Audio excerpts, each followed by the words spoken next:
Retomando os trabalhos, então, do dia 19 de maio, parte da manhã, sessão da manhã do dia 19 de maio. Vamos ao item 33, conselheiro Itamar, recorrente Ipiranga, Produtos de Petróleo S.A. Com a palavra, o relator. Bom, senhores, é um processo simples, se refere ao pedido de revisão, né, de ordem de emissão de incentivos fiscais. Eu deixei em vermelho o funcionamento aí como funciona o procedimento. Eu vou retirar do voto essa parte, tá? Mas é só para mim explicar de uma forma simples, para mim também poupá-los da leitura. O contribuinte com acesso ao extrato, ele não concorda, ele entra com a manifestação. O despacho decisório, nesse caso, em vista do extrato, entendeu que ele retificou as declarações após o prazo, modificando o valor do fundo. Então, teria normativo da Receita Federal, que está aí transcrito no despacho, que não autorizaria ele retificar a declaração, alterando o valor do fundo, considerando o raciocínio que a declaração de rendimentos, ela se ampara na escrituração dele. Se ele modificar, a Receita perde o controle. E foi esse o fundamento que a DRJ colocou. Mas tem diversos, praticamente está pacificado no Conselho Superior que a norma que não autorizava ele a retificar a declaração, as normas, foi modificada por uma IN, que trata da declaração, se não me engano é IN 166, que diz que a declaração retificadora, ela substitui as retificadas. Então, como a IN 166 de 199, teria praticamente um conflito de normas. As normas internas, inclusive a decisão que eu citei no meu acórdão, diz que a IN é, vamos dizer, hierarquicamente superior a essas normas. Então, a decisão do Conselho Superior considera que, com o SN, ele tem direito, sim, não a retificar a declaração e tem direito à opção dos fundos. Então, o caso é o seguinte, o despacho decisório denegou o direito, né, dizendo que, no caso em lide, a última declaração apresentada dentro do exercício é a segunda, a qual apresentou a opção para FINOR e FINAM, que nos valores acima transcritos, seguida de declaração apresentada fora do exercício, que alterou o valor do fundo. Em face do exposto, propõe indeferimento do pedido. Eu já vou partir para o voto, e no voto eu alego, é justamente o que eu acabei de dizer, né? Em síntese, a interessada teve seu pleito indeferido pelo despacho decisório, porque a última declaração apresentada dentro do exercício é a segunda, a qual apresentou opção para o FINOR e FINAM, nos valores acima transcritos. Essa é a alegação da autoridade, né? Seguida da declaração apresentada fora do exercício, que alterou o valor do fundo da opção. A decisão de piso manteve pelos fundamentos abaixo, que eu acabei de explicar, que os normativos aí, o ato declaratório número 26 de 85, diz que não fará jus à opção para aplicação de incentivos. A pessoa jurídica que apresentar declaração de rendimentos ou retificação desta fora do exercício de competência. Então, esse ato é de 95.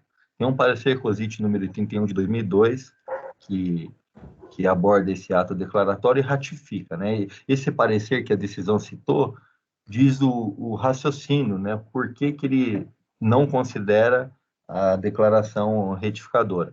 No entanto, vem a IN, antes desse ato mesmo, tem a IN 16699. Então, o que foi alegado pela contribuinte no seu recurso. Então, se a gente der uma olhada no voto nas folhas 13, o que ela alegou no recurso, eu estou acatando. No entanto, há jurisprudência nesse tribunal, com o qual me filio, que vai ao encontro ao exposto pela recorrente. Ela diz que a Lei 9.069, no artigo 60, apenas vincula a concessão do incentivo mediante a quitação de tributos.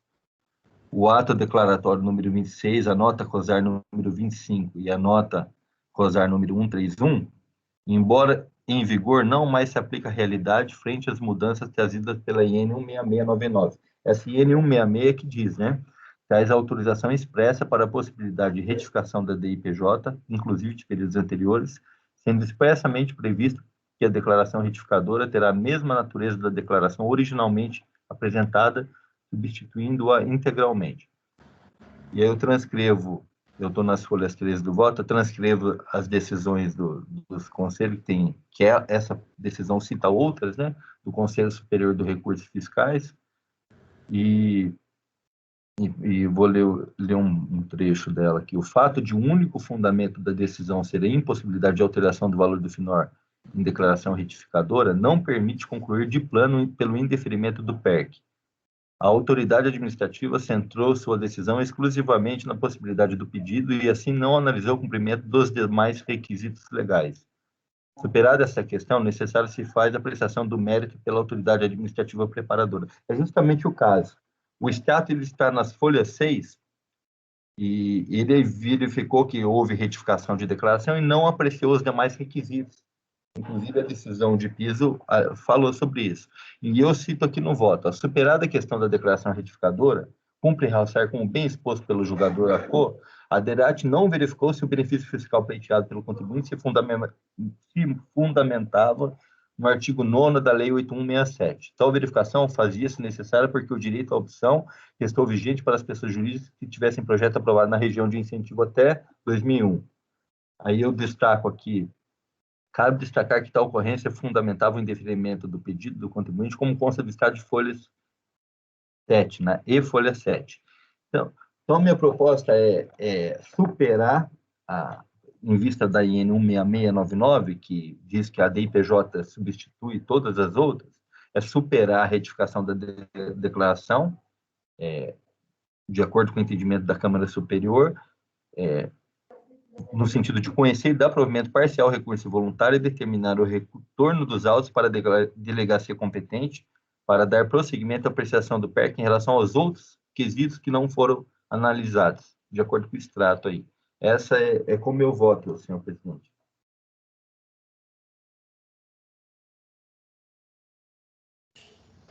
Muito bem.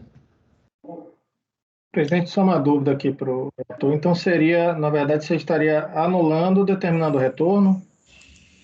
Ou é uma diligência para a origem analisar? Porque para retornar para a origem, teria que anular tudo, né? Também a decisão da RJ. Não, eu não tenho que anular, porque para mim anular a decisão da DRJ seria um vício na decisão que impediria o prosseguimento. Aí eu anularia e ela teria que julgar de novo. E eu acredito que ela aplicou o direito, é caso de reforma. Ela aplicou o direito, no caso, de uma forma que eu não concordei, que ela diz: ó, esses atos normativos que diz que você não pode retificar a declaração. Se você retificar, você perde o direito a incentivo. O direito, eu fui na linha da Câmara Superior, que diz: olha, tem a IN 166 que diz que se você retificar a DIPJ, você substitui a anterior. Então, você tem sim direito a incentivo, mesmo alterando os valores na retificadora. Só que, como a origem não analisou os demais requisitos, eu estou determinando: olha, eu superei a ideia da retificação da DPJ, acredito que ele tem o direito, mas você precisa analisar os outros quesitos constantes do extrato, que são esses. Então, não é caso de nulidade da decisão recorrida, é caso de reforma, determinando o retorno para análise dos autos. Se ele discordar lá na origem, aí inicia a manifestação novamente, porque precisa analisar os outros quesitos. Eu estou com essa mesma dúvida, porque... É porque a questão aí é o seguinte: a DRJ ela entendeu como necessário a retificação. Sua fundamentação está indo no sentido de que tem uma instrução normativa que veda a retificação para aproveitamento do benefício fiscal. Então, assim... a DRJ indeferiu o pedido dele. Exato. Existe uma decisão da DRJ indeferindo o pedido. Isso. Poderia ter parado por aqui, né? Você estaria superando o óbice levantado pela DRJ, mas determinando o retorno dos autos à unidade de origem para que apreciasse o mérito do pedido em si, né? Isso seria diligência, né? Eu também concordo com o conselho da ANEEL, porque assim, não há nulidade de fato. Isso. A unidade faria essa análise, superando a questão da declaração retificadora, né? E quando o processo voltasse para o CARF, você diria: olha, superada essa questão e de acordo com o resultado da diligência, a análise proferida pela unidade local, eu estou decidindo, entendeu?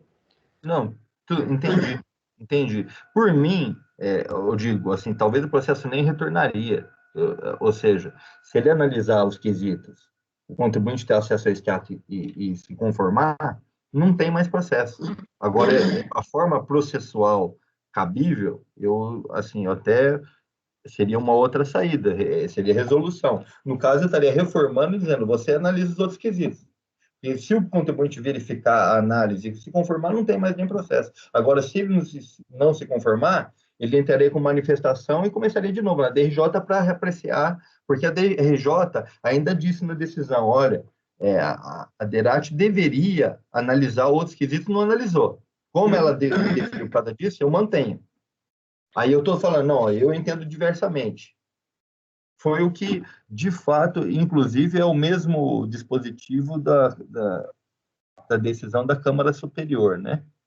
Se a gente olhar aqui, ó, assim, voto no sentido de dar provimento em parte ao recurso especial da PGFN, determinar o retorno dos autos à autoridade preparadora para apreciar o mérito. Por que dar provimento em parte? Porque o recurso pediu a diligência. Ele disse, olha, em caso de dúvida, faça a diligência.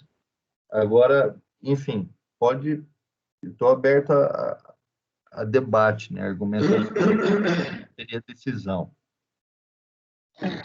Porque assim, a DRJ ela não analisou os demais por entender que no mérito aquela parte ali que ela apreciou já resolvia a questão.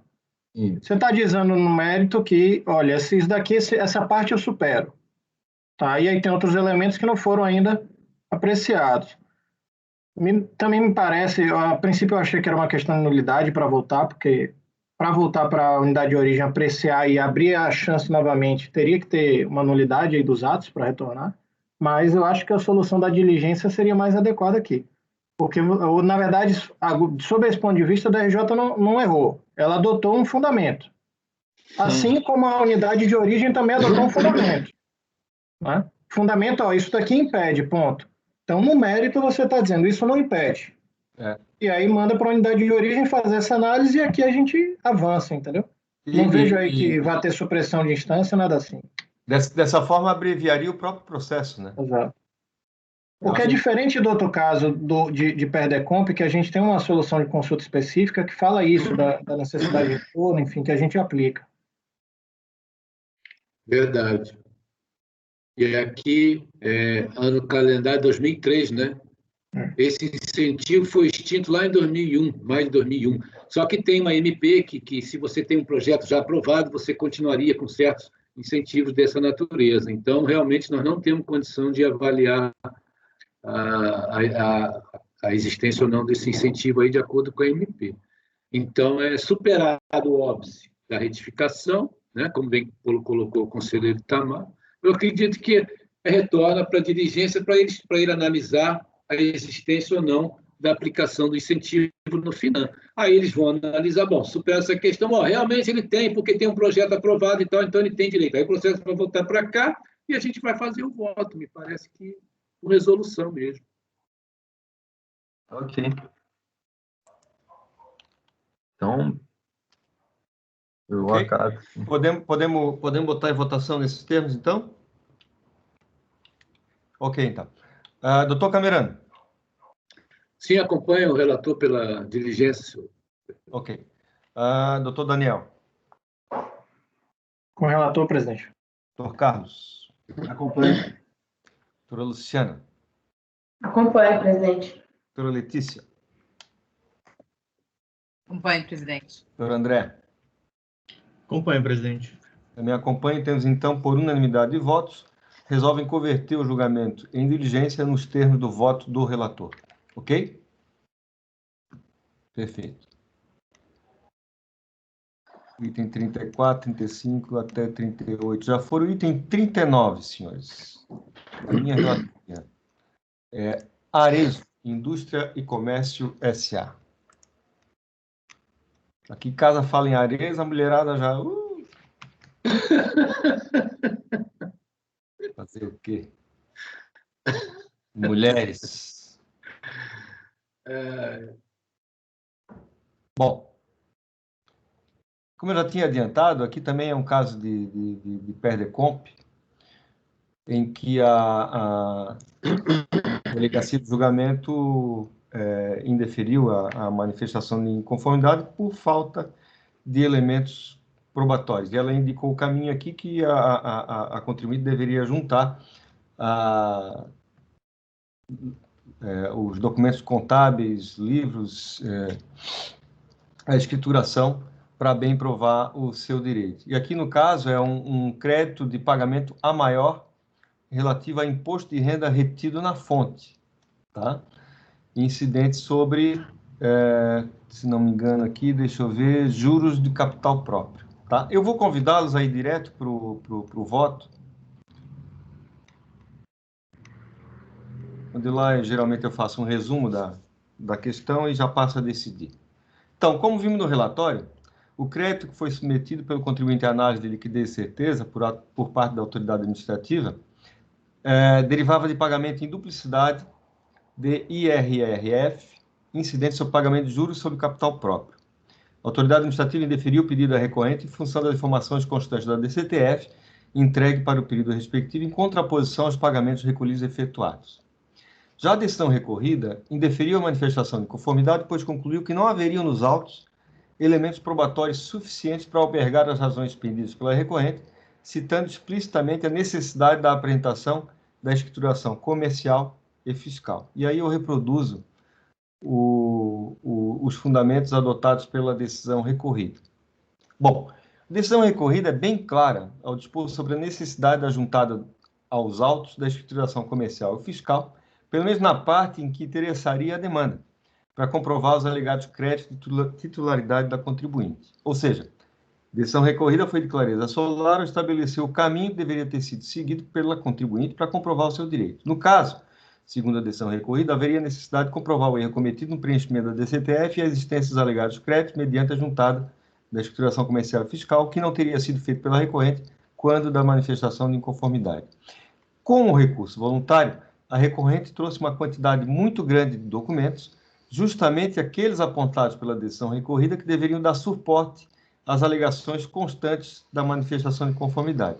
Foram juntados a DPJ, balancetes, livro diário, relatório de auditoria e livro razão das contas contábeis relacionadas aos juros sobre capital próprio, sendo todos os documentos relativos ao período de apuração em que ocorrido o pagamento indevido. Foram mais de 5.000 páginas, tá? Se vocês verificarem junto ao e-processo, vocês verão lá a documentação entregue pelo contribuinte. Fiz uma breve análise dos referidos documentos em um esforço de conferir a validade das alegações da recorrente em relação ao direito pleiteado. E cheguei à conclusão de que existem indícios, ou pelo menos início de prova, que precisam ser melhor verificados. Assim, sou da opinião que o processo baixe em diligência à unidade local para que avalie os documentos acima relacionados e verifique sua eficácia para comprovar o direito pretendido, elaborando o relatório conclusivo que deverá ser submetido à apreciação da contribuinte para querendo se manifestar dentro do prazo de 30 dias. Após esse prazo, deve o processo retornar a esse conselho para a continuidade do julgamento. Por todo exposto, proponho converter o julgamento em diligência nos termos acima expostos. Tá? Uma infinidade de documentos, de contas, de balancetes, de declarações da análise perfunctória que eu fiz, eu acho que existe um caminho que pode ser seguido aí para dar provimento a esse recurso, tá? Mas eu prefiro submeter a autoridade administrativa para que ela verifique isso, né? Até para que ela verifique a veracidade desses documentos que foram trazidos ao julgamento, tá? Então, esse é o meu voto, converter o julgamento em diligência. Alguma dúvida? Doutor Camerani. Acompanhe o voto, presidente. Doutor Daniel. Acho que o Carlos André levantou a mão, presidente. Diga, doutor Carlos, desculpe. Não, é só um rápido comentário, quer dizer, nos meses 7, 8 e 9, ele pagou juros sobre capital próprio, no mês de outubro não, né? Isso.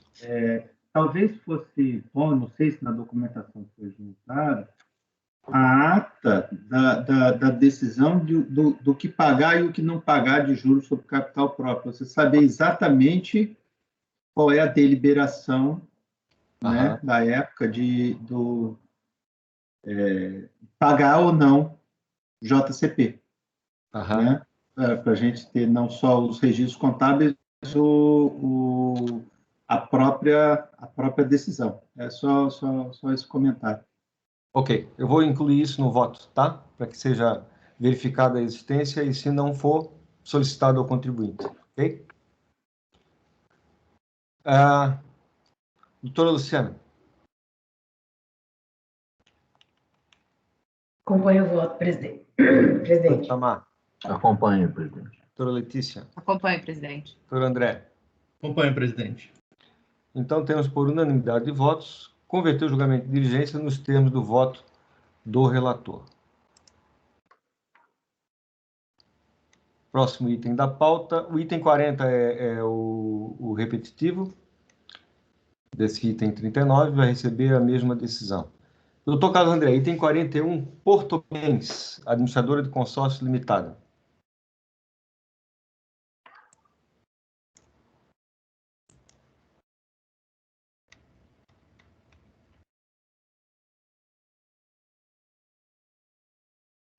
Estou abrindo o arquivo aqui, presidente.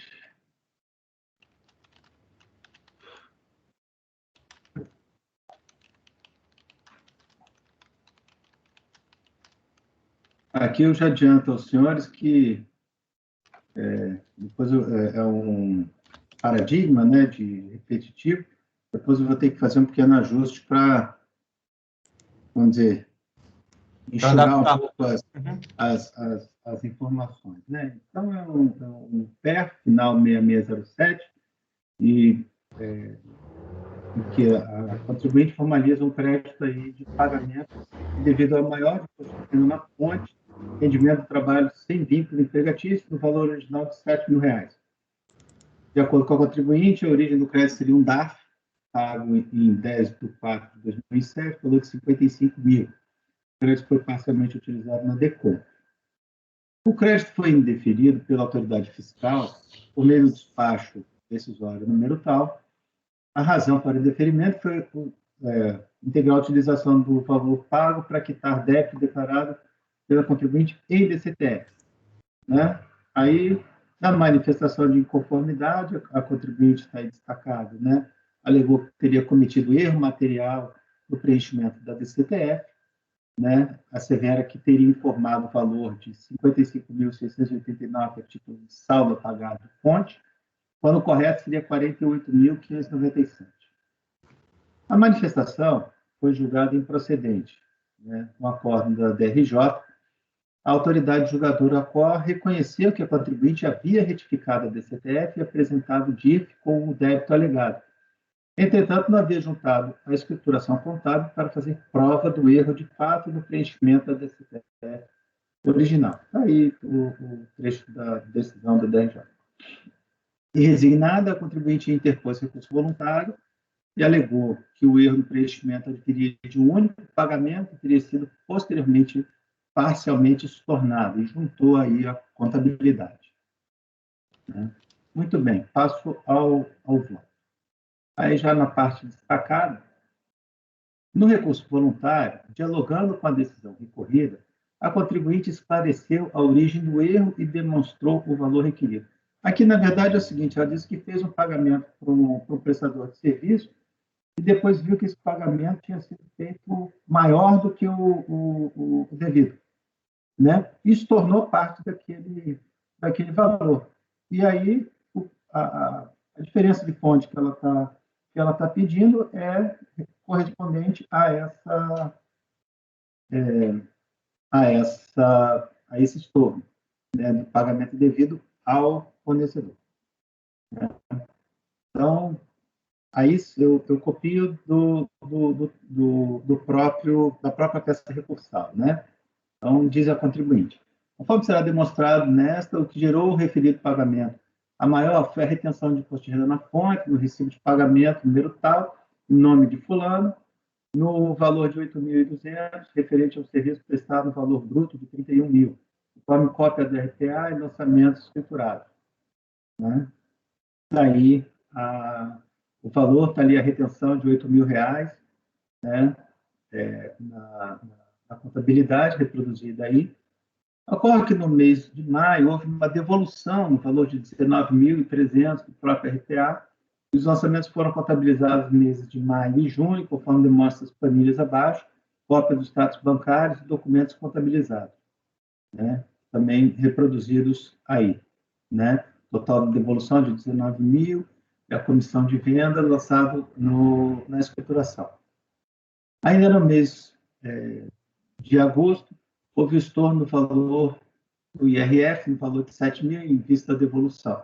Este valor foi compensado nos meses de agosto a setembro, conforme planilha demonstrativa abaixo, que é a compensação que ele faz, né? Está aí novamente demonstrado.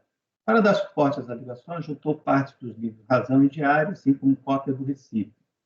Essa turma tem jurisprudência substitutiva de acolher as alegações de meros erros de fato, conhecimento da DCTF, em processo de repetição de indébito, e em homenagem ao princípio da validade material, citei alguns precedentes.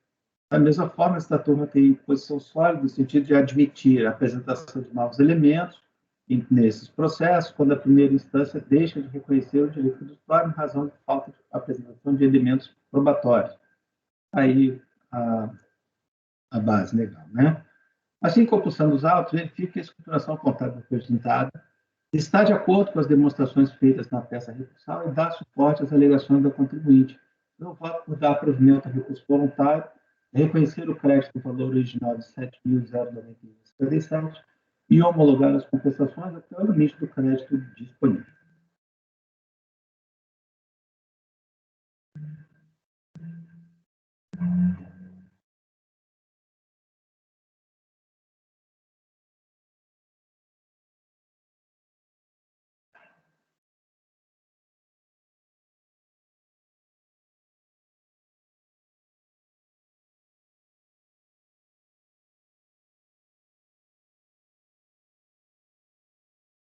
Presidente, seu áudio.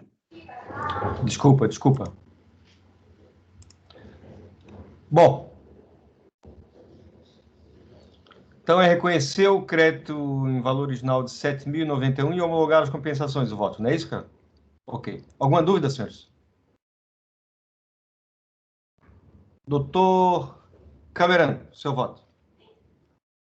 Pois é, se todos fossem assim, né, presidente? Contabilidade redondinha. Acompanhe o voto do relator, presidente. Pois é. Doutor Daniel. O relator, presidente. Doutora Luciana. Acompanho o voto do relator, presidente. Doutor Itamar. Com o relator. Doutora Letícia. Com o relator, presidente. Doutor André. Com o relator, presidente. Também voto com o relator, tendo então por unanimidade de votos, dá provimento ao recurso voluntário para reconhecer o crédito no valor original de R$ 7.091,57 e homologar as compensações até o limite do crédito disponível. Muito bem, o item 42 segue a mesma decisão. Presidente, só para fazer um registro em relação a esse comentário do conselheiro Camerano, né?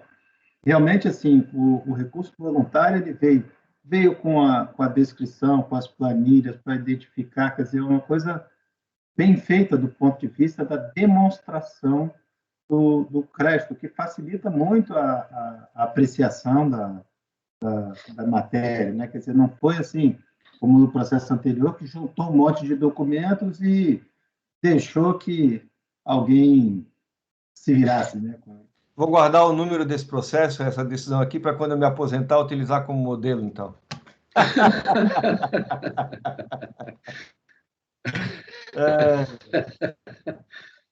Passemos, então, ao item 43 da minha relação também, Embraport, Empresa Brasileira de Terminais Portuários, S.A.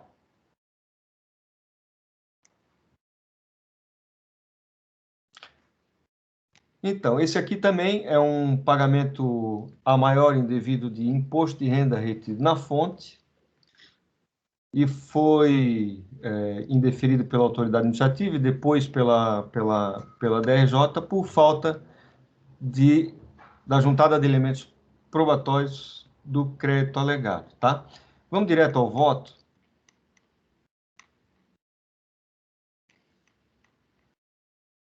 Aqui. O crédito que foi submetido ao contribuinte à análise da liquidez e certeza por parte da autoridade administrativa derivado do pagamento indevido de fonte.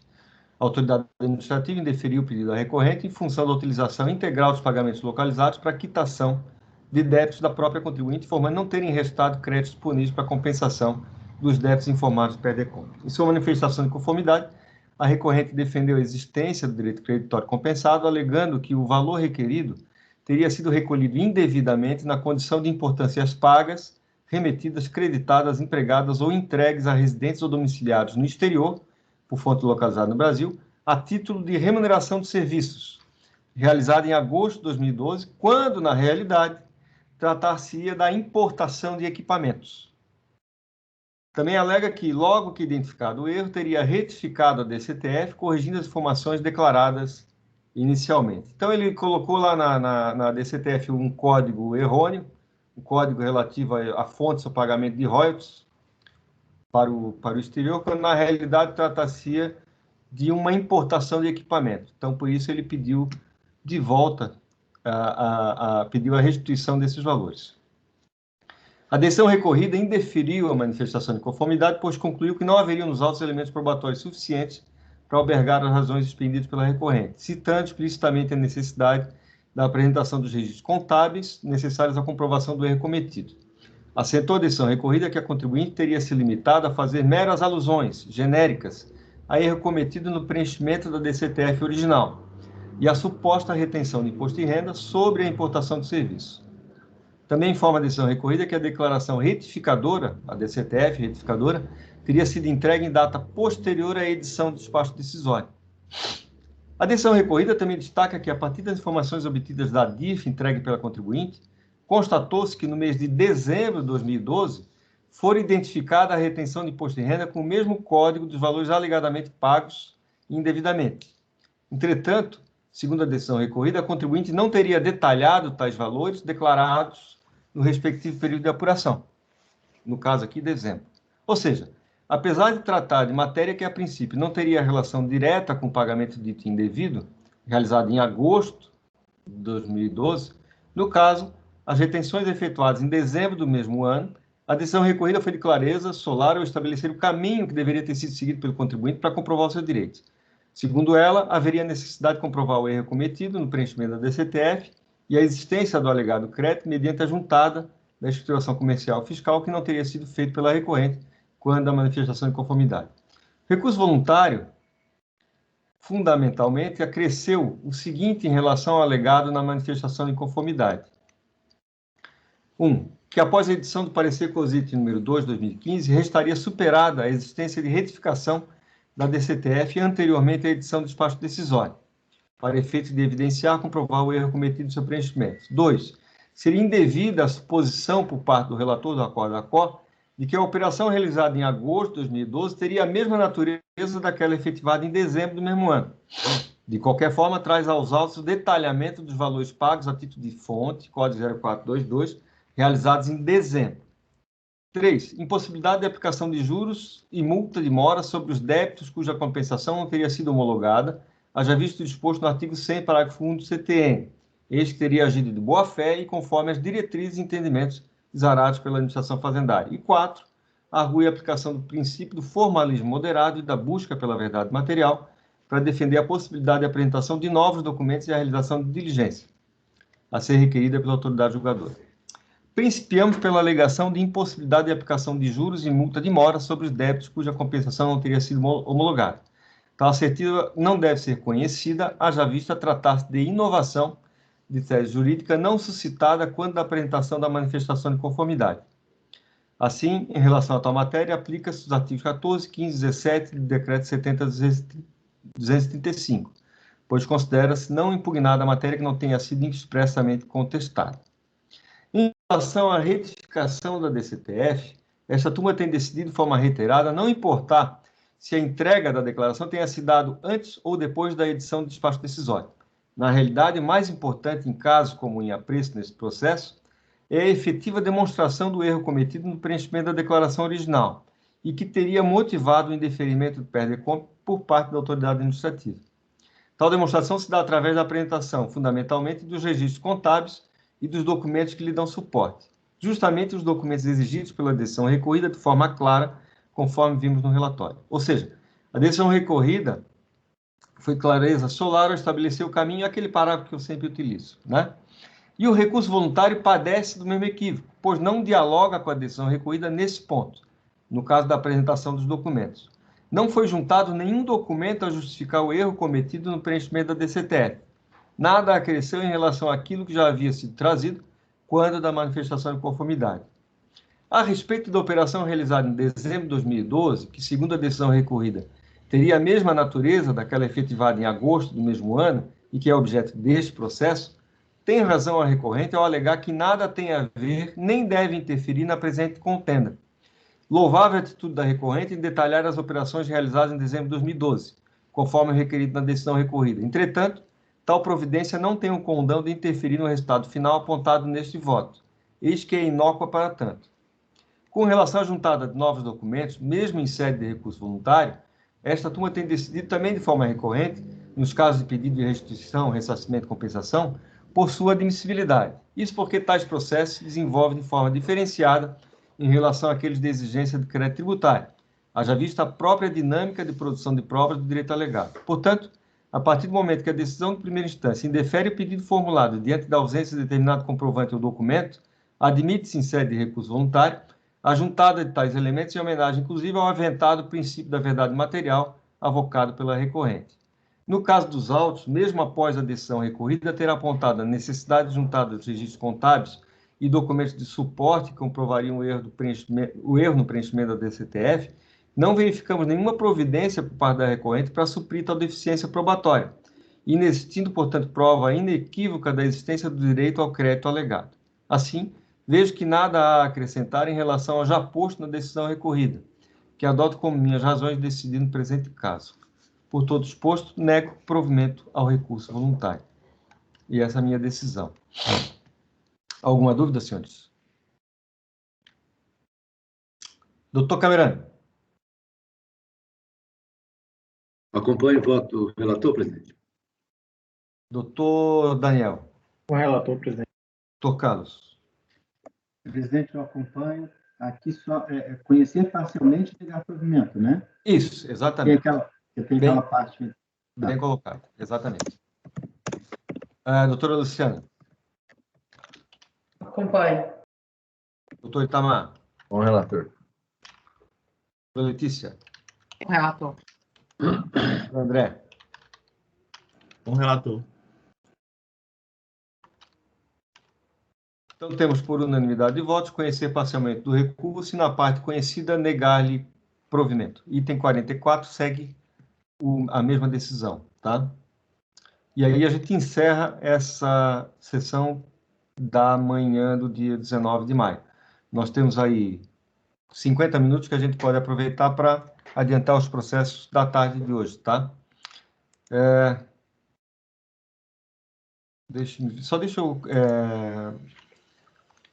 Deixa eu complementar a decisão aqui.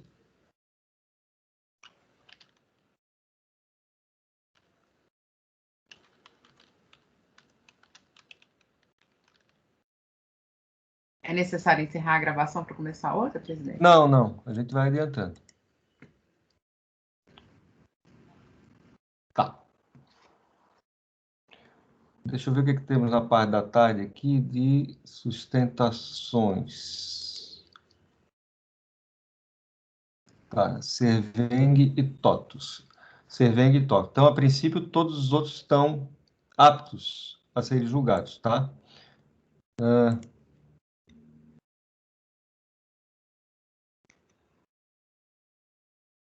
Todos podemos julgar qualquer um? Alguém tem alguma restrição em a gente julgar agora qualquer item? Senão a gente segue a pauta. Seguimos a pauta. Então tá, seguindo a pauta, então, item 45, conselheira Letícia ThyssenKrupp. Deixa eu só verificar, presidente, que eu acho que o arquivo na pasta não está correto. esse é um processo de um direito creditório. Não estou conseguindo abrir a pasta T. Acho que vocês estão com o arquivo errado aí, peraí. É um direito creditório e eu estava negando, a princípio. Apenas para constar, esse processo ele já teve o seu julgamento iniciado, né? Isso. E foi dado vista para o conselheiro Cláudio Andrade Camerano, né?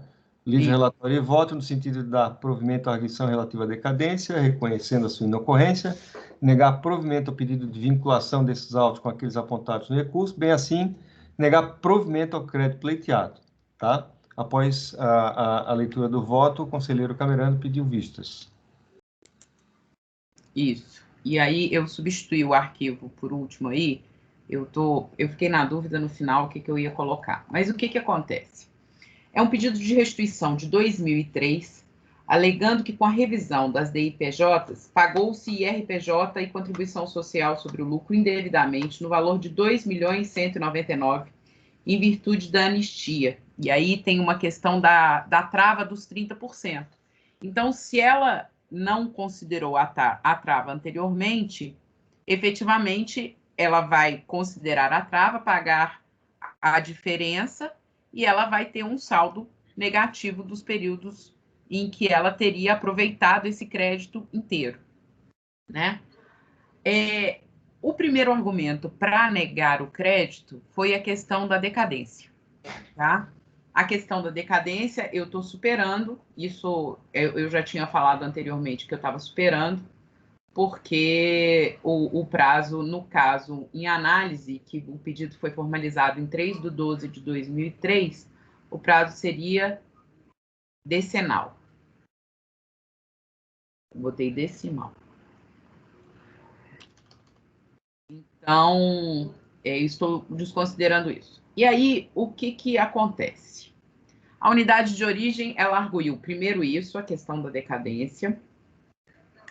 Outra coisa que ela arguiu foi que, na anistia, os valores foram compensados e que não poderia retificar a declaração em virtude da anistia. Tá?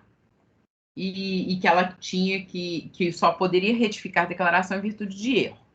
Mas eu não concordo com isso. Então, eu estou superando isso também. Só que, além disso tudo, também tem o imposto de renda retido na fonte que ela, teoricamente, pretendeu comprovar com toda a documentação juntada aos autos, tá? E aí, o que eu estou considerando? Eu estou considerando superar todas essas questões, né? Para retornar à unidade de origem, para verificar toda a documentação, as retificações feitas e também os pagamentos feitos à anistia, porque ela falou que os pagamentos feitos de processo judicial, que ela não poderia verificar, porque seria feito no âmbito da Procuradoria. Ok, que é no âmbito da Procuradoria, mas se isso altera o imposto de renda devido, ela tem o controle disso, né? Então, eu estou sugerindo o retorno à unidade de origem para revisar o despacho decisório, verificando todos os pagamentos realizados pela empresa, inclusive aqueles realizados em anistia, e verificar com base na documentação juntada aos autos se existe o crédito alegado. E aí eu fiquei na dúvida se eu julgava pela nulidade, porque não vai dar homologação tácita, porque não é um pedido de restituição, não é um pedido de compensação. As compensações, por outro lado, que ela pretendeu anexar a esse processo, elas já foram definitivamente julgadas e eu nem estou analisando, estou falando que não tem a menor condição de fazer essa anexação a esses autos aqui. Doutor Camerano que me instigou a verificar isso com mais profundidade e eu estou chegando a essa conclusão, mas também não sei se é a mais adequada ao caso em análise. Pois é, só teria que, eu acho que teria que adequar a decisão final. Na realidade, você está propondo uma diligência. Pois é, eu não sei se é diligência ou se eu coloco como nula a unidade, a decisão da delegacia por ter considerado a decadência, porque a delegacia também propôs a decadência. Mas eu não queria voltar só para a delegacia, eu queria voltar para a unidade de origem. Porque o despacho decisório já considerou essa questão da decadência. Então, esse processo não é semelhante aos que a gente tem feito quando aplica a súmula CARF dos 10 anos, né? A gente aplica a súmula CARF, qual o procedimento que a gente faz? Você acha que... Manda voltar para analisar o crédito, porque foi superada a questão da decadência. Quando ela for analisar o crédito, ela vai analisar tudo, né? Ela vai fazer um novo despacho, não é então, isso? eu faço mais assim que nós temos essa decisão, né? Eu faço só igual aquela questão da súmula do CARF e considero isso e mando voltar tudo. Eu creio que sim. Mas eu acho que eu tenho que superar também a questão da anistia, Camerano, que ele apesar dele ter falado que o crédito estava decaído, ele entrou um pouco na análise, entendeu? Sim, mas aí você pode considerar isso na sua... Agora, nós temos que ver se é uma proposta de diligência ou se é anular a decisão porque nós superamos a decadência. Então, esse período aí, o crédito não foi analisado, né? Presidente, do período afastado. Conselheiro Daniel. O que é que eu vi aqui? Tem essa questão da decadência, que o que a gente tem adotado é superar e retornar. Além disso, ele, de forma indireta, também bateu na questão da anistia, que ele falou que, como era processo judicial e ele pagou em parcelamento, se ele pagou em parcelamento, ele reconhece e não pode questionar mais. Isso também é algo errado. Mas, além disso, tem uma outra situação. Aqui, na verdade, existem pedidos de compensação também. Mas os pedidos de compensação, eles estão em outros processos? Não. Aqui é pedido... Eu não consegui verificar que esse pedido de compensação são os outros. Porque o que é que a unidade de origem falou? Olha, além de... Parte é um crédito maior, certo? Só que parte desse crédito seria o excesso de pagamento. Segundo a DRJ, ele já utilizou para compensar em outros processos e foi deferido. Foi indeferido, parece. Sim, enfim, que terminou lá. Mas aqui nesse processo também tem pedidos de compensação apresentados aqui, que não foram analisados. Daniel, eu acho que não tem pedidos de compensação, tanto que ele pede aqui, ó, a união dos 397, mas ele pede a união dos processos ao outro, porque a DRJ veio com essa informação. Veja nas folhas 397 do processo físico, tem vários pedidos de compensação aqui, que não batem com aqueles valores lá do excesso. Se você pegar a data também de protocolo desses pedidos de compensação... 2003. Fevereiro de 2003... Com a data do... Coincide com o pedido do PER, entendeu? Ou seja, aparentemente ele pediu junto. Isso realmente eu não consegui verificar se está junto, não. Porque aí seria o caso de acrescentar nessa decisão, que a unidade de origem também tem que avaliar e certificar se esses pedidos estão controlados nesse processo ou em outros processos. Pois é, porque se tiver isso, aí dá, inclusive, homologação tácita. Não, você não está anulando o despacho decisório. Porque é o seguinte... Eu acho que eu vou ter que anular o despacho decisório. Não, pelo seguinte... Quando o despacho decisório foi proferido, ainda não tinha a súmula CARF da questão eu concordo com você, mas é isso que eu estava conversando com o Camerano aqui. A providência que a gente tem tomado é anular o despacho decisório e ele retorna no curso normal. Mas se eu... Enfim, eu acho... Não sei, eu não sei qual é a melhor solução. O despacho decisório falou que não existe crédito, pronto. Ele indeferiu o pé. Consequência lógica seria... Agora, me parece, eu tenho dúvida aqui quanto a essas compensações. Que folha que é? Eu salvei o processo todo aqui. Se eu pegar no volume 3... Volume 3 não, peraí. Volume 2, eu acho. É só você me falar a folha que eu chego lá. Eu salvei 3, tudo 4... no volume 2, 341, eu acho. Do processo físico. Aquele que está carimbado. No recurso... No recurso voluntário, aí o que acontece? Aí veio a DRJ, veio a unidade de origem e falou, olha, e esse crédito, parte desse crédito, na verdade, você já compensou em outros. Aí, a partir daí, que ele pede a reunião desses processos todos, que são débitos que não estão aqui. Agora, tem pedidos de compensações que foram feitos aqui juntos, na mesma data do pedido de restituição, entendeu? 341 pela física, Daniel, ou pela digital? Deve ser pela digital, porque pela física aqui tem uma comprovação de retenção na fonte do Banco Real.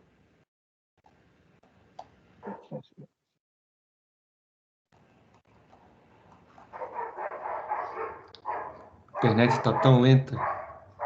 Não, a minha tá com 5G com cabo e nem assim tá das melhores. Mas se vocês quiserem, eu posso colocar a íntegra na pasta T, que às vezes facilita. Peraí, só um minutinho. Correndo aqui, porque eu mexi aqui para... Perdi aqui o pedido. Ah, sim. A partir da página, não, desculpe, 385 do volume 2, no físico, que é a página 186 do arquivo PDF. Tá, vou olhar. Eu vou colocar aqui na minha pasta, gente, a cópia integral dos autos. Aí tu consegue baixar o arquivo, abre no e-processo, aí é o Adobe que trava tudo. É uma beleza. Ô, Letícia. Daniel, repete para mim só. 385 do processo em papel e 187 do PDF. Tá, pode falar, doutor Camerano, estou escutando. Lá no seu voto, lá no relatório, você reproduz lá o recurso voluntário, ele dizendo que nesse processo tem compensação. E em outros processos administrativos, que ele identifica ali quais são. Né? Então, pode ser uma diligência no sentido de afastar a decadência, seja apreciado o crédito daquele período, consequentemente, que o despacho, a unidade de origem, faça um relatório mostrando qual crédito, na realidade, foi reconhecido e sua influência na compensação deste processo e, eventualmente, naqueles outros lá, que o próprio contribuinte cita no recurso voluntário ali. E aí você pode pedir uma outra coisa, se você achar necessário, algum esclarecimento. É porque o pé está aqui, né? O crédito mãe está aqui, né? Aqui é que está o pé. Nos outros, ele diz que ele usou o mesmo crédito. Sim, ele diz que compensou os outros. Só que, se afastando a decadência aqui, você vai ter um novo direito creditório, a princípio. Sim. Então, ele vai ter influência na compensação deste processo e dos outros. Não, os outros já... Me parece que os outros já encerraram, inclusive. Os outros já encerraram, definitivamente. Mas é o mesmo crédito? Eu acho que é o mesmo crédito. Parte do crédito. Se foi por falta de documentação que o crédito foi deferido, isso não tem uma decisão que seja definitiva para este crédito, né? É porque o crédito está aqui, o pé está aqui. E aí pé, ele tem um crédito todo. Nesse crédito todo tem aí fonte, tem pagamento em anistia e tem pagamento em excesso. São 3 créditos que deram origem, que é até um ponto que a DRJ fala, olha, você está pedindo crédito de tudo que é natureza aqui, junto, sem detalhar exatamente, etc. Ponto. Isso poderia até ser um fundamento para indeferimento por ausência de certeza e liquidez, com toda essa mistura, enfim, só que ele foi pela decadência, entendeu? Não, mas essa ausência... E outros fundamentos, a questão da anistia, enfim. Essa ausência de certeza e liquidez, o que ele fala lá no início é que ele refez toda a contabilidade dele, viu o imposto de renda retido na fonte, que não tinha sido declarado, teve pagamento a maior que ele fez porque ele não concordava, mas ele precisava de certidão negativa, e teve a questão das anistias da trava do 30%. Então, ele refez tudo e chegou neste crédito aí de 2 milhões e quase 200 mil. E aí... O problema é que desde a unidade de origem, Daniel, eu não achei os pés, tá? Olha só, veja que o despacho decisório, ele fala das decompes também. Ele fala da compensação de débitos, ausência de direito creditório. Então, a gente pode adotar aquela linha de retornar para a unidade de origem, superando, para ele analisar, e não vai ter homologação tácita, não. Qual é a página do Daniel, do despacho decisório? Está no volume 3... Página 532 em papel e 131 do PDF. No final da ementa, ele traz lá compensação de débitos. Aí ele fala, não reconhecido o crédito, não há débito homologado. Eu achei as declarações de compensação também. Por que só eu que não acho a declaração de compensação? E a unidade de origem analisa as compensações, sim. Ele indefere as compensações. Qual é o número da PDF, Daniel? No, no volume 3, Tá, página 131 do PDF.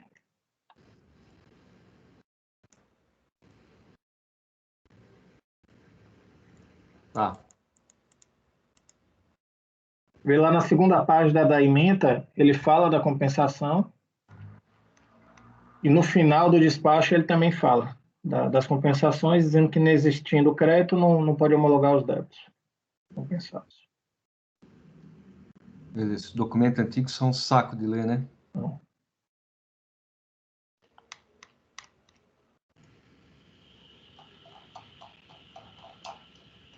me parece que realmente são outros débitos.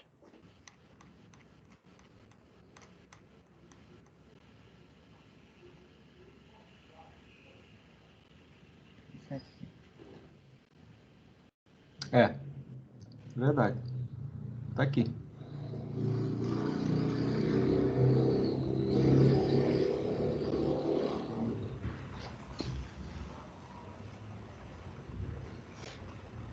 Agora, todos os processos são do ano 2003. Então, assim, pode ser que ele tenha utilizado o mesmo crédito duas vezes? Pode. Ou parte do crédito, pelo menos do excesso. Mas isso daí não... Mas esse despacho decisório que você está apontando não é definitivo, porque ele pediu esclarecimento e tem um outro despacho decisório, Daniel. O despacho decisório é esse de folha 131. Que tem uma ementa assim, repetição de indébito, prazos, retificação de declaração. É Mas esse? veja na segunda página do despacho decisório, tem lá a compensação de débitos. É porque a ementa continua na outra página. E no final do despacho decisório, que é o despacho decisório número 39/2005. E no final do despacho decisório ele fala das decompos. Sim, tá bem caracterizado aqui.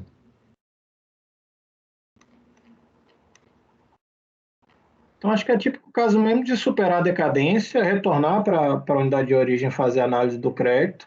Aí você pode, no seu voto... colocar essa questão que eu estou superando. Aí você pode, na verdade, até colocar todos os caminhos, né? Colocar a questão da anistia, superada ou não, e também a questão da informação de que parte do crédito teria também sido utilizado em outros decomps. Mas isso é uma coisa que a unidade de origem vai ter que fazer, né? É a questão da disponibilidade do crédito, né?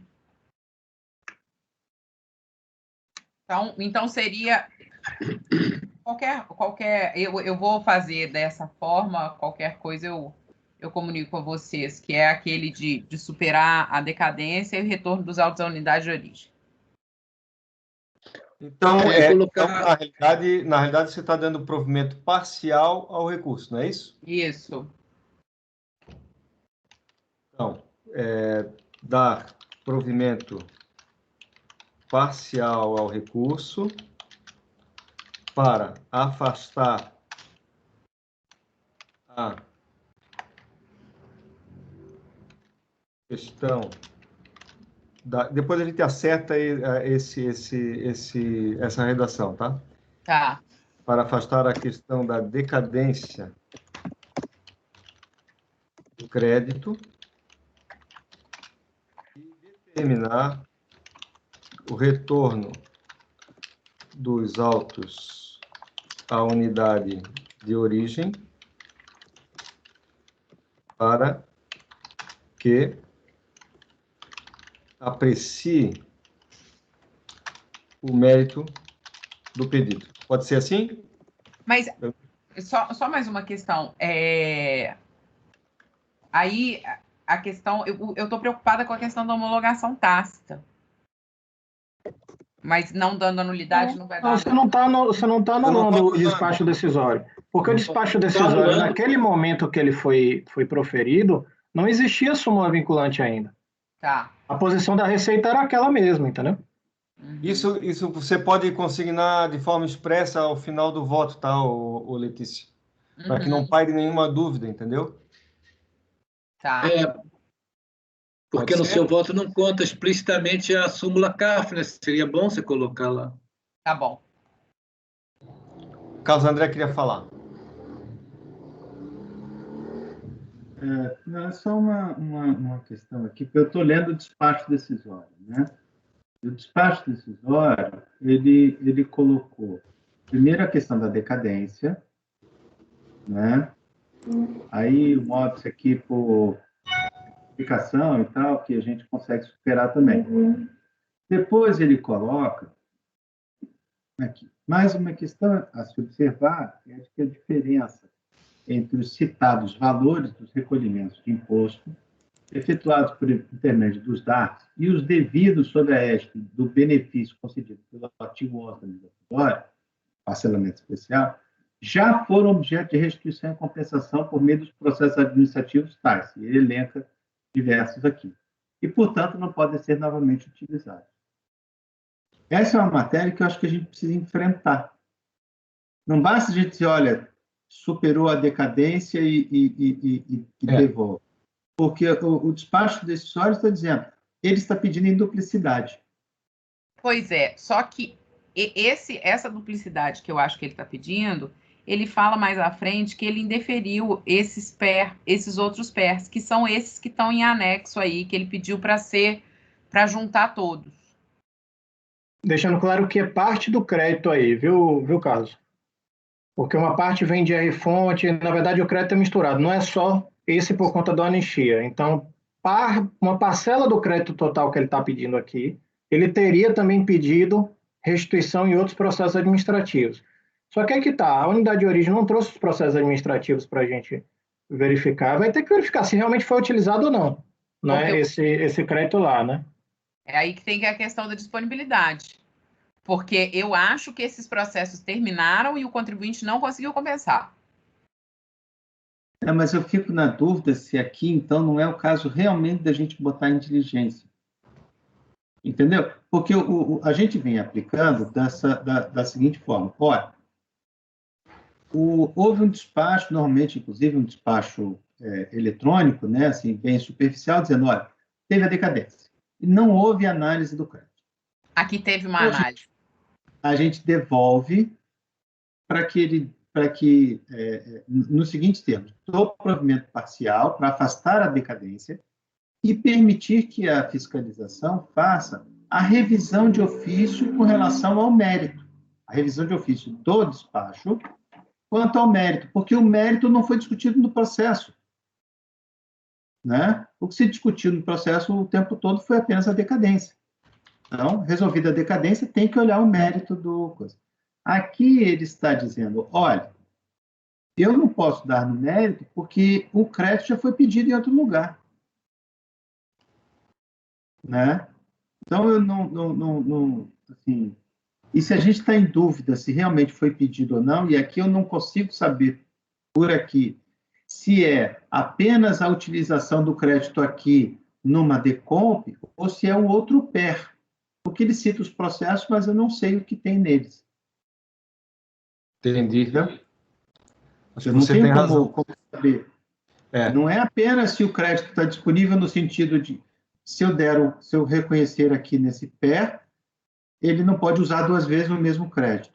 Eu tô na dúvida se ele não está pedindo duas vezes o mesmo crédito. Se são dois PER. Né? Não sei. Talvez fosse... Agora é isso, é parcela do crédito, né? Não é todo. Tem esse ponto também, para esclarecer. Porque, na verdade, ele refez toda a apuração. E nesse refazimento de apuração não foi só a questão da anistia. Teve a anistia que ele pagou, teve um alegado pagamento em excesso e teve também R-fonte que ele disse que não tinha considerado na apuração dele. Sim, aí o que ele disse que esse excesso decorrente, ele também pediu em outros processos. De fato, isso não está esclarecido aqui. Se está pedido ou se não está pedido. Isso daí é um fato.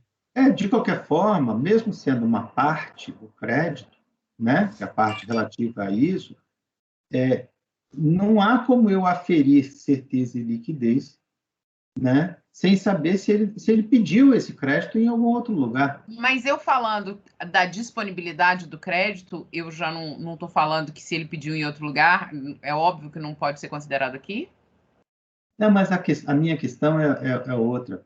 A minha questão é que, assim, de qualquer forma, a DRF, a delegacia, né, a unidade de origem, entrou no mérito do crédito. Disse, olha, isso aqui, parte dele foi pedido em outro lugar, portanto, ele também não tem direito. Só que ele não especifica no despacho, porque como ele já tinha dito que não... Estava decaído. Ele cita isso aqui, mas não especifica, né? Ele cita e não especifica. Ele, na verdade, entrou um pouco no mérito do... Ele entrou um pouco no mérito. Mas eu acho que isso daí não tem problema nenhum ele ter entrado no mérito. Não tem problema, não.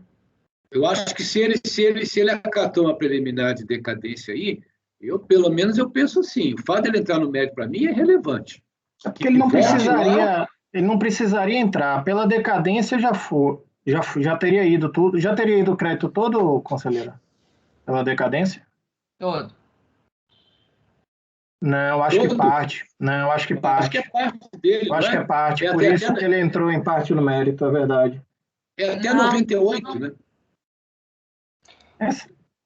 É parte. Eu tinha olhado esse ponto também. A decadência foi para pagamentos até 3 de dezembro de 98. Ele teve pagamento até 2000, eu acho. Então, ele teve pagamentos posteriores também. Só que uma parte disso, até 3 de dezembro de 98, isso aqui está afastado pela decadência. Aí ele analisou provavelmente o resto. Mas eu acho que, independentemente disso, nós estamos afastando a decadência aqui, que a unidade de origem faça tudo de novo. Ela faz tudo de novo, ela repete as alegações dela e volta para cá. Agora, se vai sair como um acordo, uma resolução, isso que eu acredito que seja mesmo uma resolução. Talvez seja nesse sentido, né? Uma resolução para diligência, você disse? Sim, porque é como a gente tem feito. É isso que eu estou dizendo. Afasta a decadência e que a unidade lá se pronuncie sobre todo o crédito e se pronuncie sobre se há disponibilidade nestes autos, ou se for utilizado nos outros, aí a conselheira pode dar uma estendida no pedido lá para afastar a decadência. Então, diligência em vez de retorno. Isso. Eu acredito justamente que sim. o Carlos André está falando, que o mais seguro, digamos assim, seria você baixar em diligência para que a autoridade local apreciasse o pedido, afastando aqueles valores que ela observou que teriam decaído, né? Isso. Afastando aqueles valores, e aí, nesse caso, ela vai apreciar o pedido sem levar em consideração a questão da decadência, né? E verificando também aqueles demais valores, entendeu? Se me permitir, porque o que eu acho importante nessa diligência aqui também? Veja, ele precisa especificar isso que ele disse. Ele disse aqui, né?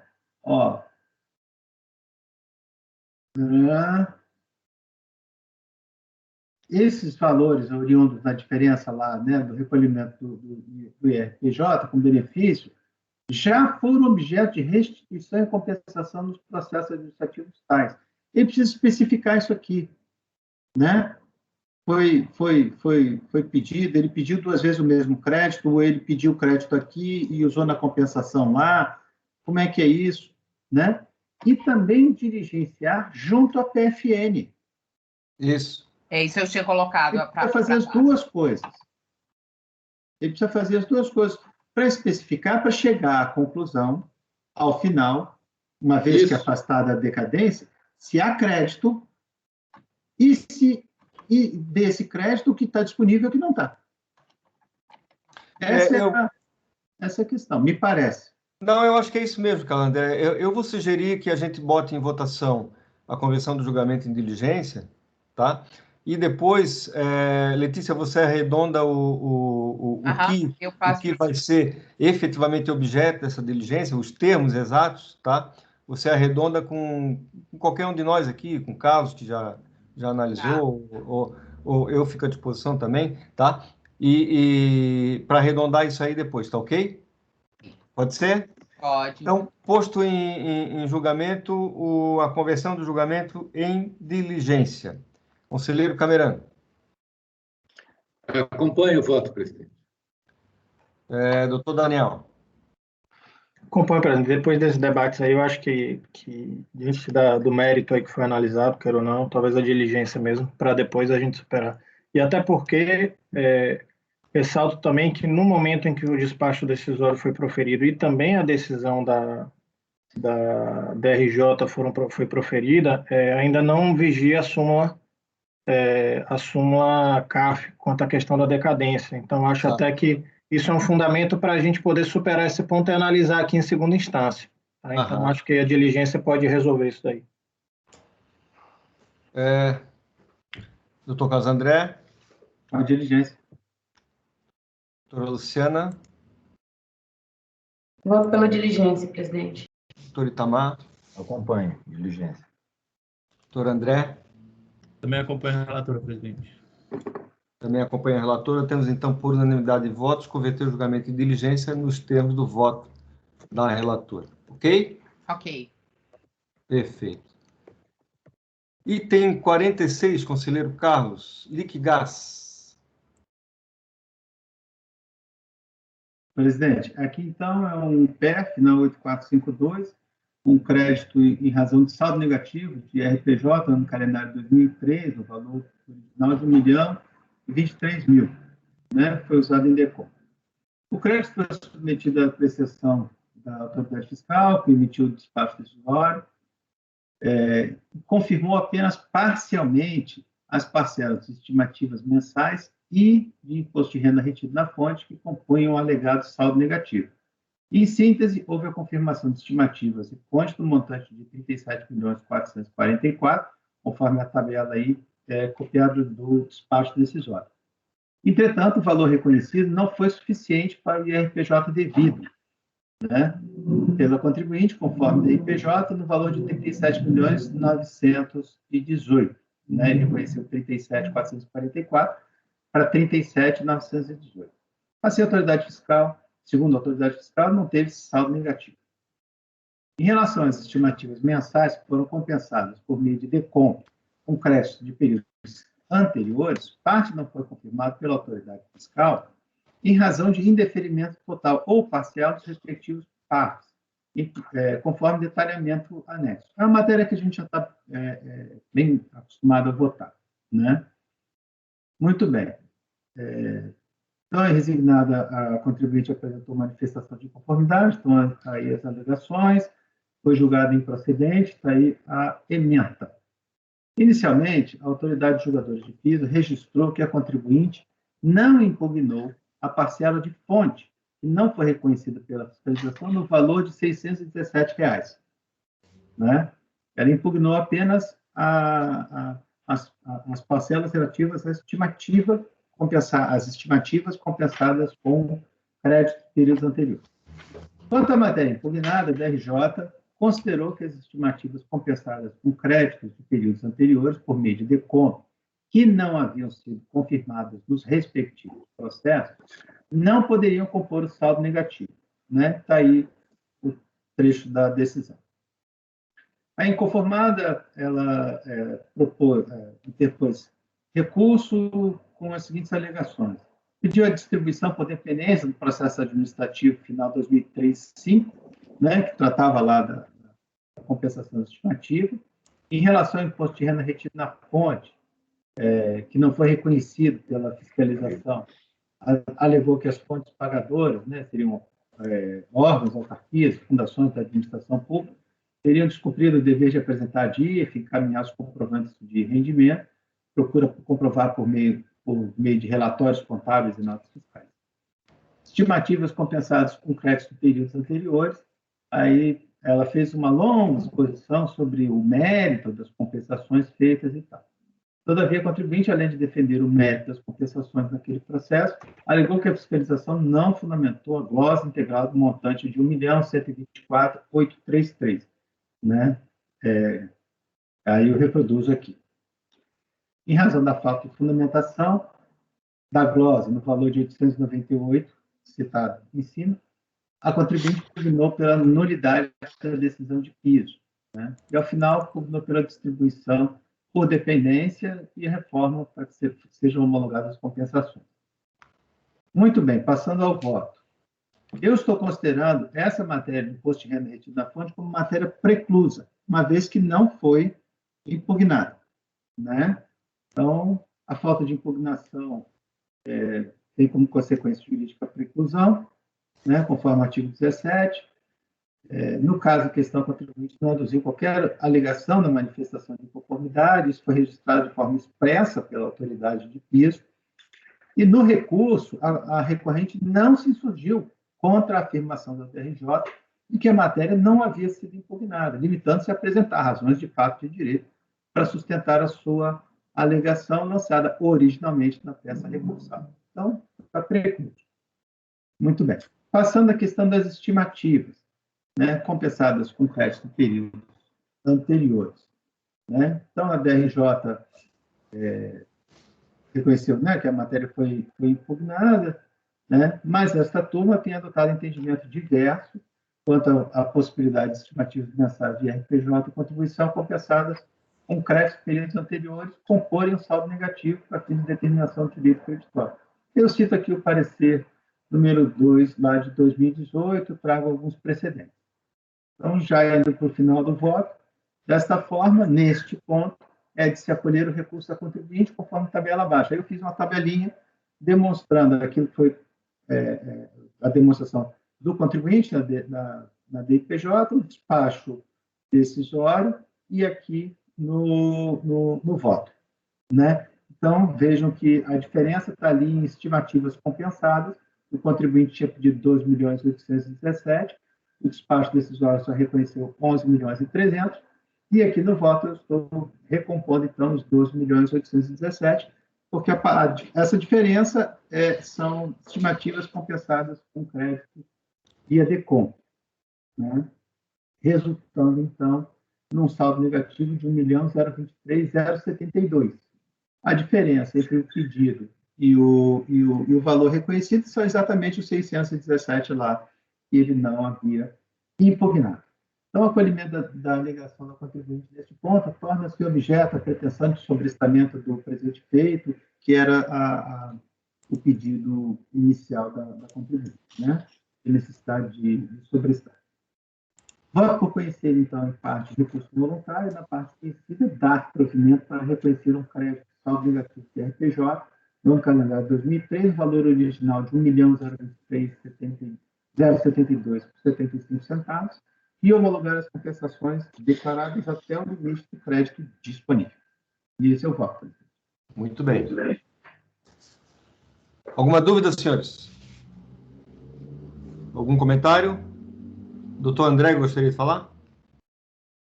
Conselheiro Carlos, só com relação ao dispositivo, acredito que seja parcial provimento, né, na parte conhecida. Porque você não está conhecendo das retenções, é isso? Não está ok. Seu microfone. Ele considerou a matéria preclusa, André.